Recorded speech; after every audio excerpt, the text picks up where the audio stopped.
چې د روزې په حالت کې انسان ته د انجکشن ضرورت راپېښ شو، بیمار دی، نو انجکشن لګی، په رګ کې لګی کو په غوښه کې لګی، دې سره روزه نه ماتېږي. ابل اور مې په سوشل میډیا باندې اوریدل وی دې سره روزه ماتېږي. دا د تمام فقهاو اتفاقی مسله ده، دې کې څوک اختلاف نه کوي.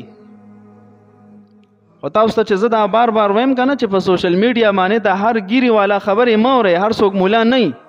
په دقه وجه وایم چې د خپل دین متعلق په د شکوک او شبهاتو کې واچي. هغه اوس لګیا دی پټکیم په سر دی او ګیره هم شته، او ما ته د هغه انسان پته ده چې د کم مسلک او د کم ډلې سره تعلق ساتي. علی الاعلان لګیا دی چاستانه ولګوله روزه ماته، وجه څه ده؟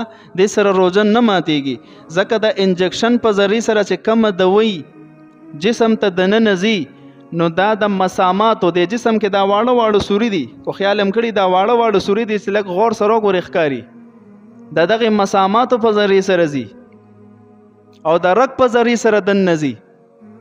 او د روزې د ماتېدو لپاره دا ضروري دي چې د یوې خلقي لارې په ذریعې سره معدې ته یا دماغو ته د بار نه یو څیز ورور رسي، نو هله به روزه ماتېږي. هغه کم کم څیزونه دي، د پوزې په ذریعې سره اوبه دننه لاړې، د خولې په ذریعې سره څه خوراک څښاک وشو، د غوږونو په ذریعې سره یا د تشو ډکو مچازو د لارې په ذریعې سره، دا مسله زنانو ته. نو کو چرته بدی صورت کې بدی خلقی لارو باندې یو څیز دننه لاړلو نو هله روزه ماتېږي. او د انجکشن په ذریعې سره دغه لارو ته هیڅ څیز دننه نه ځي، د مساماتو په ذریعې سره ځي او د رګونو په ذریعې سره دننه وینه ځي، دې سره روزه نه ماتېږي. همدغه حکم د ډریپ هم دی، بیمار او ډریپ ته ولګولو په حالت د روزه کې نو بالکل روزه د وسره نه ماتېږي.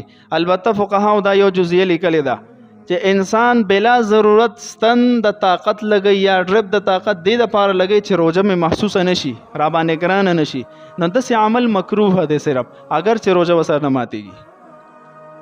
چې روزه کې معمولی مشقت نه نو بیا پسه عبادت کې چې څومره مشقت زیات وي هغه عمره عند الله مقبول وي. دا د تهجد د مونځو اجر ولې زیات دی؟ دا چې ته د خوب نه راپاسې یخنۍ کې ګرمه بستره پرېږدې الله ته ودرېږې، دا څونه مشقت دی. د عام نفلونو نه دی کې مشقت زیات دی نو اجر هم زیات دی.